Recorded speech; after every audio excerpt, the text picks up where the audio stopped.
The soft glow of Romano's Italian bistro did little to warm the chill that followed Victoria Blackwood through the door. Outside, her silver Bentley purred to a stop like a hunting cat. Inside, her designer heels struck the pavement with the rhythm of a countdown. For 15 years, she had ruled Millbrook's elite dinners and charity galas like a general, surveying a battlefield. Restaurateurs whispered her name with a mixture of awe and dread. Waiters stiffened at the sight of her tall frame, the perfect posture, the eyes that seemed to search for flaws as if perfection were a debt owed to her. Even her husband, Richard Blackwood, the tech tycoon whose fortune she had helped build, walked more softly when her temper began to smolder. Tonight should have been no different. Romano's had long been her testing ground, the place where she sharpened her standards. More than once, a careless waiter had left in tears after her cutting remarks about lukewarm soup or water glasses filled an inch too low. She believed in discipline, in excellence, and in a kind of respect that only fear could purchase. When she entered a room, conversation dimmed and spines straightened. It was not malice, she told herself, but order, and order was power. Yet as she stepped inside on that Tuesday evening, something in the air felt off. Warm amber light spilled over polished wood tables. Vases of fresh flowers softened the corners. The scent of garlic bread and slow-simmered sauces carried not the panic of a kitchen on edge, but the hum of a place alive with possibility. The staff moved quickly, but without the usual tension she inspired. No furtive glances, no whispered warnings. For the first time in years, Victoria sensed not the rush of control, but a faint ripple of unpredictability. She set her clutch on the host stand and cleared her throat, ready to demand her usual window table. As always, she prepared her mental list of criticisms. The marinara too salty last visit, the lighting uneven, the uniforms sloppy. But somewhere beneath the practiced poise of her entrance, a question flickered like a match. What had changed? In the pause between her heels clicking and the next command forming on her lips, Victoria felt the smallest crack in the ritual of her power. Victoria slid into her usual window seat, the one that gave her a perfect view of both the entrance and the kitchen door. She adjusted her silk scarf and tapped her manicured nails against the menu, not because she needed to read it, but because ritual was comforting.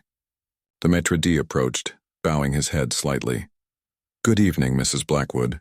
Your server will be right with you." Victoria's eyes narrowed. "Your server?" Not Anthony, the veteran waiter who usually handled her table. Change annoyed her. It was a sign that someone somewhere had not followed instructions. A few seconds later, the change materialized. She couldn't have been more than 20-something, tall but not imposing. Hair pulled back into a neat bun that somehow escaped strictness by a single loose strand brushing her cheek. Her uniform was crisp but practical. No frills, no perfume, and yet she carried herself with the kind of quiet self-possession Victoria normally only saw in CEOs and seasoned litigators. "Good evening, Mrs. Blackwood," the young woman said. Her voice was soft but firm, as if she had rehearsed this greeting but didn't feel the need to overperform it. "I'm Mia. I'll be looking after you tonight." Victoria set down her menu slowly. "Where's Anthony?" "Maternity leave for his wife." "Congratulations to them," Mia replied without hesitation. "Can I start you off with sparkling or still water?" It wasn't the answer Victoria had expected. She liked control. She liked staff to stumble, to reveal where the cracks were so she could feel solid. But this girl, she offered no cracks, no false cheer. She simply stood there waiting for an answer with calm, steady eyes.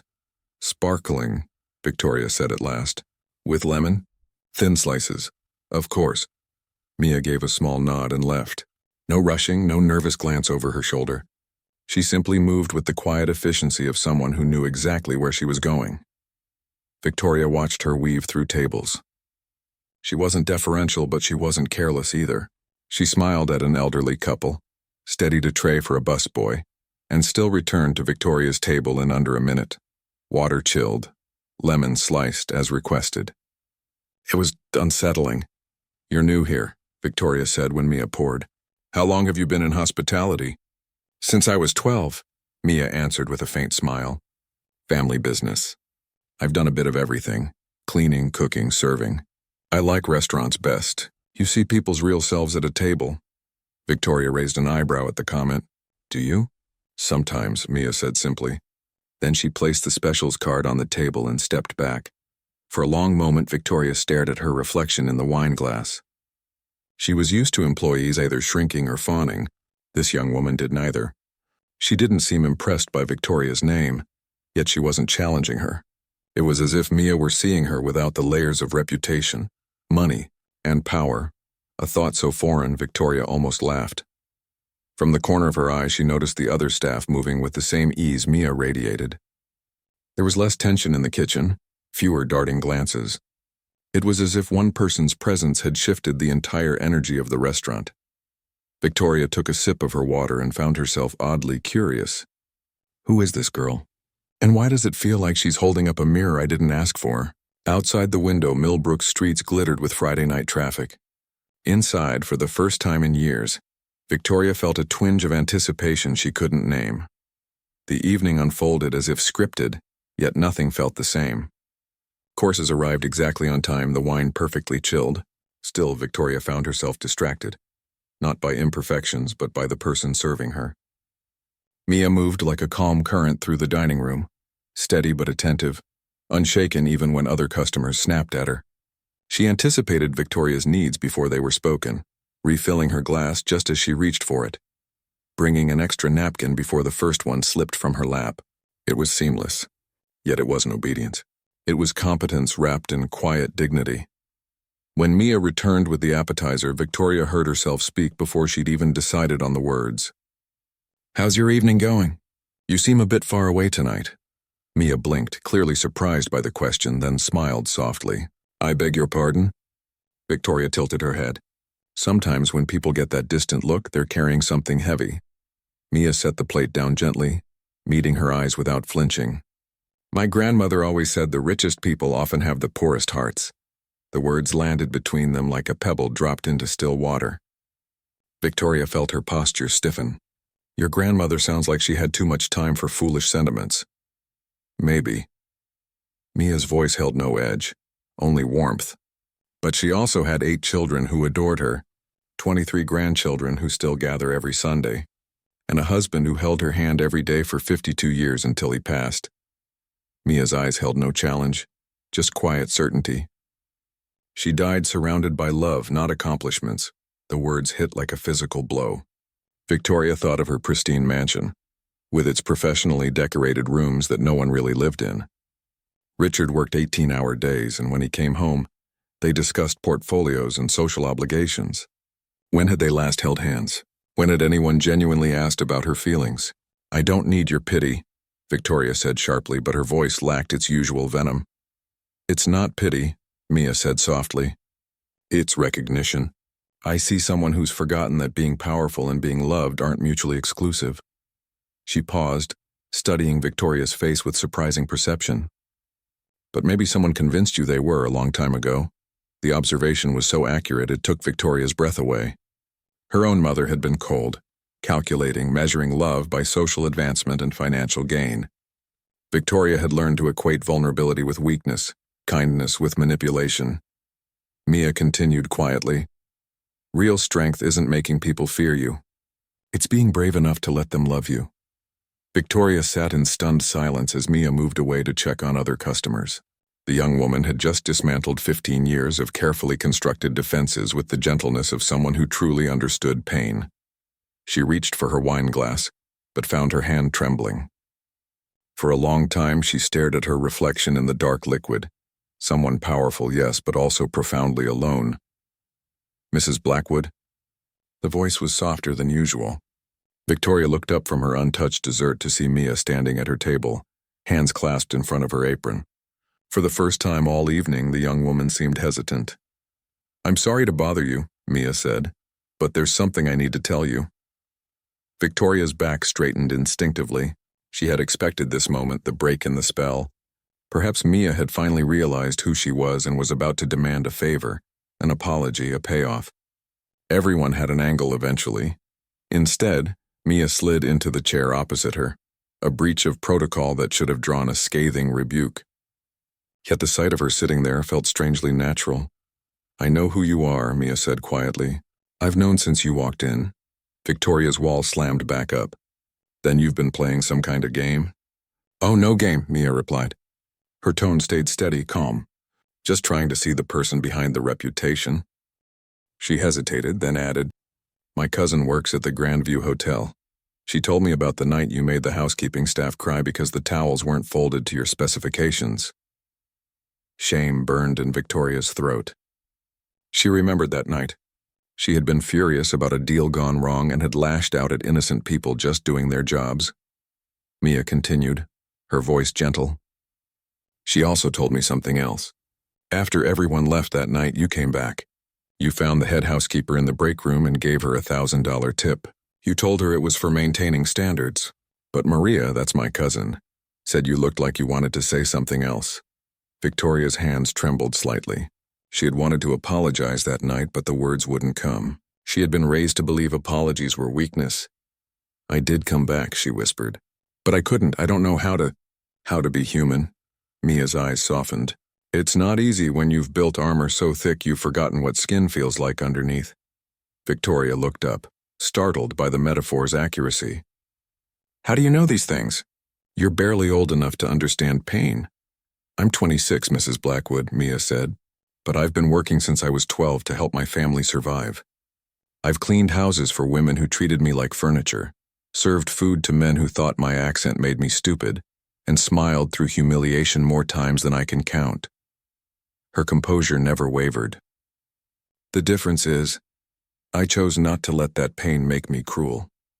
The words hung between them like a mirror Victoria couldn't bear to look into. She saw herself suddenly as Mia must see her, a woman so wounded by her own upbringing that she had become the very thing she once feared. "I don't know how to change," Victoria admitted, her voice barely audible. "I don't even know who I am underneath all this anymore." Mia reached across the table and gently covered Victoria's manicured hand with her work-roughened one. The simple gesture broke something inside Victoria's chest. "Maybe that's okay," Mia said. "Maybe you don't have to know who you are yet. Maybe you just have to start being who you want to become." Victoria felt tears threaten for the first time in years. What if it's too late? What if I've hurt too many people? Mia smiled with infinite compassion. It's never too late to plant a seed. Even in winter, the ground is just waiting for spring. Victoria stared at her, a lump in her throat. For the first time, she wasn't sure she wanted the evening to end. But she also had no idea that the universe was about to test her newfound resolve, in the most public way imaginable. The following Friday evening, Romano's Italian bistro hummed like a beehive. The monthly gathering of Millbrook's social elite was in full swing, a dinner party hosted by the mayor's wife to finalize details for the upcoming charity gala. Chandeliers cast soft light over polished glasses and designer gowns. The air was thick with perfume, laughter, and the low murmur of calculated networking. Victoria arrived early, heart hammering harder than she cared to admit. All week she had replayed Mia's words, practicing small kindnesses in private, testing them the way one tests a new language. Hold the door for someone, look people in the eyes, say thank you without an edge. The gestures felt awkward, but a strange warmth had begun to spread through her chest. Mia greeted her with the same warm smile. "Back so soon," she said softly. "I'm glad. We have a wonderful special tonight." Before Victoria could respond, the room filled with familiar faces. Millbrook's power players swept in like a tide. Mayor's wife, Margaret Whitmore, in a gleaming silk jacket. Robert Sterling, the property magnate. Charlotte Ashford, the bank president's wife. And a dozen others who had once orbited around Victoria's iron persona. They moved with the confidence of people accustomed to being served without question. Victoria's stomach tightened as she watched Mia work. The young woman welcomed each new arrival with the same even warmth, but the patrons treated her exactly as Victoria once had, snapping fingers, interrupting sentences, not bothering to meet her eyes. Margaret Whitmore waved her off mid-question. Robert Sterling barked for another drink. Victoria felt herself shrinking into her chair. She saw in stark detail her old self mirrored in these polished, careless faces. The breaking point came when Charlotte Ashford sent back her perfectly prepared meal for the third time. "This is inedible," she announced loudly, clearly intending to humiliate Mia in front of the gathered elite. "I don't know what kind of establishment hires incompetent girls who can't even manage simple orders." Mia stood professionally composed, but Victoria saw the tremor in her hands as she accepted the plate. This was exactly the moment when Victoria herself would have leaned back, smugly indifferent. Instead, something ignited in her chest, not anger, but a fierce, protective clarity. She pushed back her chair and stood. The scrape echoed like a gavel. The room fell silent. "Charlotte," Victoria said. Her voice carried clearly across the room, but it held a tone no one had ever heard from her before. Firm yet warm, powerful yet kind. That meal was perfect. I watched Mia prepare it with care, and I watched you deliberately find fault where none existed. Charlotte's mouth fell open. A murmur rippled through the room. Victoria walked slowly to Mia's side. "This young woman has shown more grace and dignity in one evening than most of us have managed in our entire lives. She remembers every customer's preferences, anticipates needs before they're spoken, and treats everyone, regardless of their bank account, with genuine respect." She turned to the stunned room. When was the last time any of us did that for each other? When did we stop seeing people as human beings and start treating them like servants in our personal kingdoms? Mia looked up at Victoria with amazement and gratitude. But Victoria wasn't finished. She took a deep breath. "I've spent 15 years being exactly like Charlotte, demanding perfection while offering nothing but criticism, using my wealth as a weapon instead of a tool for good. But Mia taught me something this week. Real power isn't making people fear you. It's being brave enough to let them love you." Her voice trembled but held. "And starting tonight, that's the person I intend to be." The silence stretched, heavy as thunderclouds. Then slowly chairs creaked as people shifted uncomfortably. Charlotte's face cycled through confusion, outrage, and finally a flicker of shame. Margaret cleared her throat. Robert Sterling studied his wine as though it held the secrets of the universe. Victoria reached for Mia's hand and gave it a small squeeze. This time she didn't care who saw. For a heartbeat after Victoria's speech, the restaurant felt suspended in time. The chandeliers glimmered like frozen stars. The only sound was the soft clinking of ice melting in untouched glasses. Then a cough broke the silence. Someone shifted. A fork clattered onto a plate. Mia exhaled slowly, her shoulders easing for the first time all evening. The tremor in her hands stilled. She gave Victoria a tiny nod, a private thank you, before slipping into the kitchen to fetch fresh water for the table. The elite of Millbrook were not used to being called out. Some flushed crimson, some stared at their phones to avoid eye contact. But as Victoria sat back down, something unexpected began to happen. Margaret Whitmore cleared her throat. "Mia," she called toward the kitchen, her voice softer now. "I'd like to apologize for snapping earlier.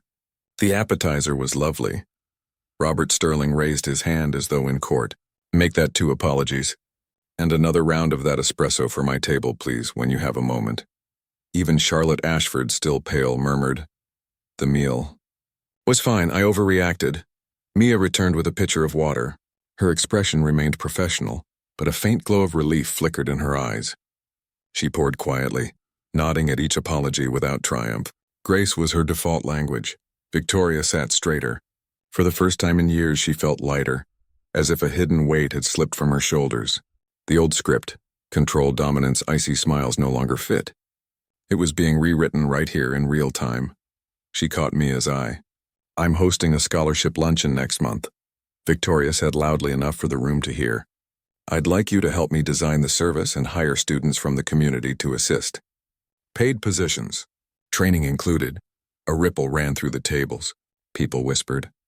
This was the same Victoria Blake who had once demanded exclusive VIP treatment, now offering to invest in people she had ignored.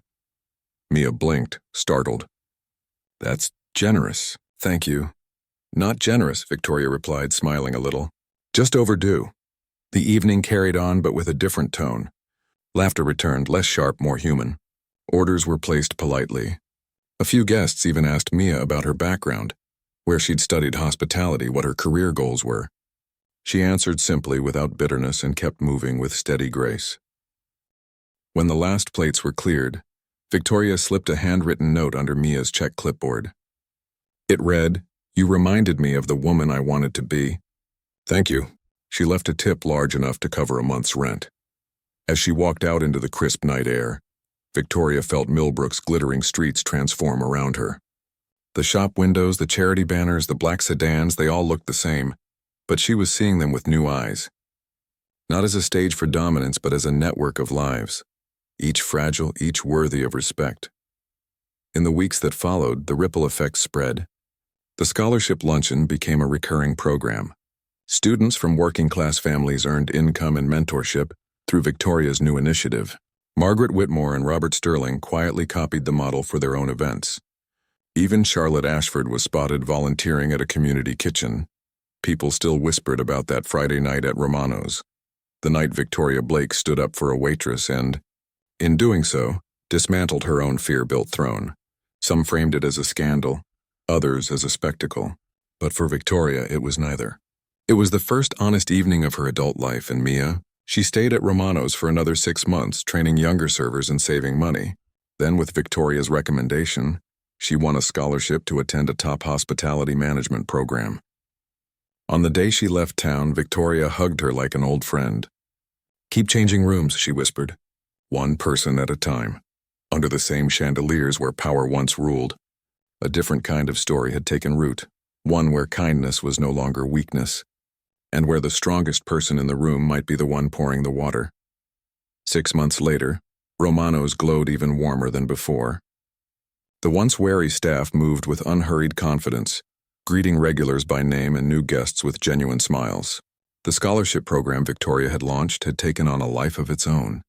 What began as a single luncheon had evolved into a pipeline of mentorship, training, and paid placements for local youth. The restaurant had become a quiet symbol of what community looked like when dignity replaced fear. Victoria Blackwood stepped inside on a soft spring evening, no longer preceded by a tremor of apprehension. The maitre d', one of the scholarship students, greeted her by name but without the old stiffness. "Good evening, Ms. Blackwood. We've got your table ready, and Maria baked that rosemary focaccia you liked." She smiled, surprised at how natural the gesture felt. "Thank you, Sam." It was still strange to her how easily first names came now, how quickly she remembered them. But she had been practicing, at board meetings, at charity events, at home.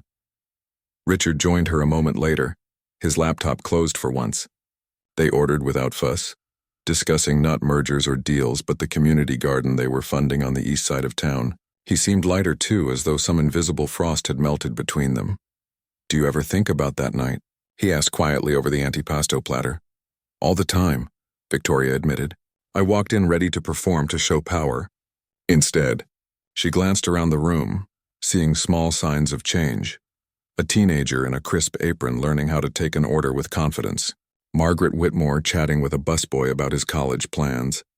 Maria smiling from the kitchen window. Instead, I met someone who showed me another way. Mia's absence was noticeable but not sad. She had left with a farewell dinner full of hugs and tears, armed with letters of recommendation from half the town. The last Victoria had heard, Mia was thriving at a hospitality program in Florence, studying sustainable restaurant management. She sent postcards sometimes, sunlit piazzas, handwritten notes about lessons learned and dreams forming. Victoria kept one of those postcards in her planner as a reminder. The quote on the back read, "The true test of power is how gently you can use it." She reached into her bag now and fingered the edges of that card. "She's going to build something extraordinary," Victoria murmured, "and I'm going to make sure Millbrook is ready for her when she does." Across the room, a group of high school students in crisp uniforms served tables with a confidence that came from training and respect. One boy paused to refill a customer's glass and thanked him for coming. The man, Robert Sterling, once the loudest critic, smiled up at him. "Good job, kid. Keep at it." Victoria watched the exchange, a warmth spreading through her chest. This was no longer the restaurant she had once used as a stage for her own dominance. It had become something far better, a proving ground for empathy and opportunity. And, she thought with a flicker of pride, she had helped make that happen. Later, as she and Richard stepped out into the evening, the streetlights painted soft halos on the pavement. Victoria paused at the curb, looking back at Romano's glowing windows. For the first time in years, she felt no need to critique, no instinct to control. She simply admired. "Funny," she said.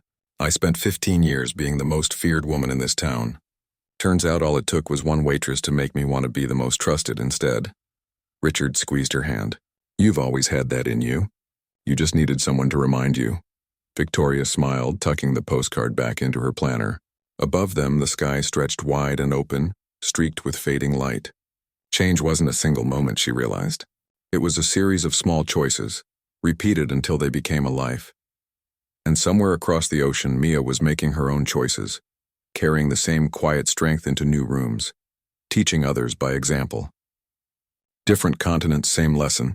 Kindness is contagious and courage can be gentle. Victoria took a deep breath of the cool night air, a sense of purpose rising in her like dawn.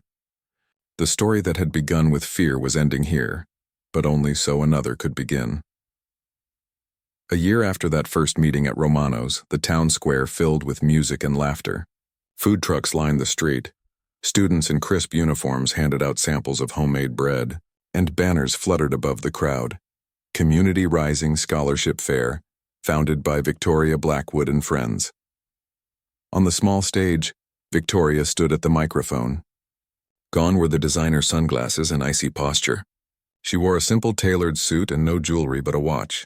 The crowd wasn't silent from fear, but attentive with respect. I used to think power was about control, she began, her voice steady, about making people notice you and bend to your will. But a young woman named Mia showed me something far stronger. The power of lifting others. She paused, letting the applause wash over her. When you create opportunities instead of obstacles, you don't lose your strength. You multiply it. At the edge of the crowd, a tall young man handed out flyers for a culinary program. Two teenagers who had once waited tables at Romano's now led their own training booth. And in the front row, Maria from Romano's wiped at her eyes with a napkin. A video screen behind the stage flickered to life, showing a live call from Florence.